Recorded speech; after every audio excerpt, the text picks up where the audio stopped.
Well, it was this cute blonde in a uniform that went to the Citadel. Well, you see, I married a cute brunette in California, and that's why I'm out in the California for 30 years and then back in Virginia.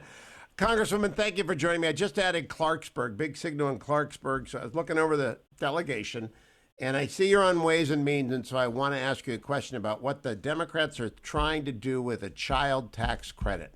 And Governor Romney, now Senator Romney, suggested something like that, but the Democratic plan is actually more sweeping. I believe it's $3,600 for children under 6, $3,000 for children between 17 and 6. Have I got that right? Well, I assume you have it right because I don't have any of the figures in front of me, but I know it was pretty darn big. And is it permanent? Are they proposing a 1-year tax credit, or are they proposing a permanent tax credit? Well, that remains to be seen. We still need to get all these things through the committee. My major premise on that is anytime you do anything federally, it's not temporary, even though they claim it's going to be. Has there been any effort to reach out across the aisle in Ways and Means? The tax writing business is it's where the big stuff happens. It's where Kevin Brady is our ranking member. I mean, it's where it all goes down. Has anyone talked to you about it? Well, we had our first meeting this past week, and it was just an organizational meeting. But tomorrow is going to be a big day working through this.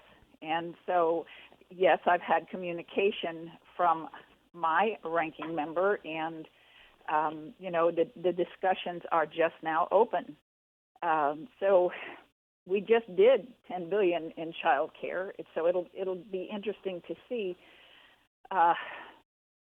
how the back and forth goes and what the final thing will be. Now, the argument on the left, Congresswoman, is that the Trump tax cut was a gift to the wealthy in America that needs to be undone by another gift of money from Ways and Means and Appropriations to those who've been injured by the virus. We've done $4 trillion. The world has done $12 trillion or $10 trillion, and they're counting the $2 trillion that President Biden wants. What's your response to this? My response is we need to get Main Street back to work. To me, that is the most important thing. When we can earn a living and we are working, we've already got money still hanging out there from the previous COVID bill that has not been spent. And I think it's more important that, yes, we get this vaccine out. By the way, West Virginia's done a terrific job. And we need to make sure our schools are in place and that people are working on Main Street, because our economy is equally important in order to hold us all up with all this money that we're trying to spend. Now, Joe Manchin is the most important man in the Congress right now. You must know him because of West Virginia is not that big of a state and not that big of a delegation. Do you think he'll stick by his promises on the filibuster? I think so. I did serve under him in the minority when I was in the State House, and he has to remember who he represents. And I think that he's getting the feeling from the state that he needs to be the guy that makes things more balanced in our government. He's made as well promises about not packing the Supreme Court. He seems fairly level-headed, but I keep telling people he's a Democrat's Democrat. Am I right about that, Congresswoman? Yes, sir. And so they keep saying, why didn't he switch parties? And I keep saying, because he's a Democrat. And do you hold any hope that he'll switch parties at any point? No, I don't. As I said, I have served with him. He is a Democrat, and I just don't see him changing who he is at this time in his life. And, I'd love to be mistaken. Yeah, but I don't think you are. He's not Jim Jeffords. So, Congresswoman, the other thing I'm asking all my guests who are Congresspeople, redistricting is coming up. Is West Virginia keeping the same number of Congresspeople, or are they getting or losing a member? We will lose a member. And so that means redistricting is going to be a knife fight. How does it happen in your state? Well, we don't know yet. I served on the redistricting committee in 2010. Oh, Most of it was done behind closed doors, and then we'd have a meeting, and they'd say, "This is what we're doing." And so, I'm not in a knife fight with anyone. I am representing Southern West Virginia. I truly represent what they are and what they need, and it's all about revitalizing and reinventing what we are. And so I'm all about trade. I'm all about promoting jobs creation and providing opportunity for people. And, people in the state know that about me, particularly in my third or my half of the state. They do understand that I am there to do a job, and that is to promote my state, promote jobs. We've had so many issues since the war on coal, and if you could have seen the thriving communities, but of course, your concept growing up in Ohio where there are big cities, when I moved to Huntington, there were about 85,000. There are now about 50,000. But to see what happened to our state, and, I remember my friends driving to Greenville to see their grandchildren because their son couldn't get a job here and crying all the way home. And guess what? They moved to Greenville, South Carolina.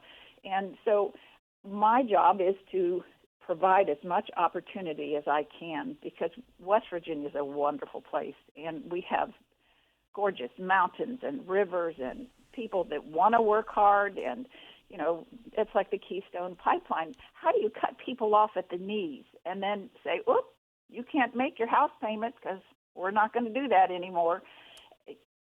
I don't believe that will be forgotten come 2022, Congresswoman. I think you'll be back in the majority in 2022 because redistricting, the Republicans control the legislature in West Virginia, do they not? Yes, they do. And so I remember when we didn't. Yeah, and so the districts ought to be drawn with an eye on what's the makeup of your delegation right now? Is it all Republican? Yes, there are three of us, and we're all Republicans. And you all want to go back? At this point, that seems to be, you just never know about musical chairs in politics. But at this time, we all three respect each other. I sit with them on the House floor. We talk about things. We don't always vote identically. It's kind of interesting.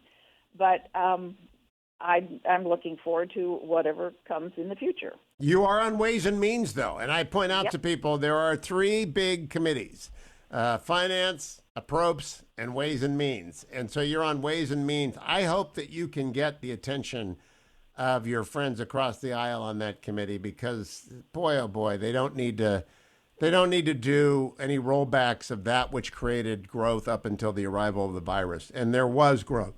There was until the arrival of the virus. Yeah. Terrific growth. And I look forward to meeting them.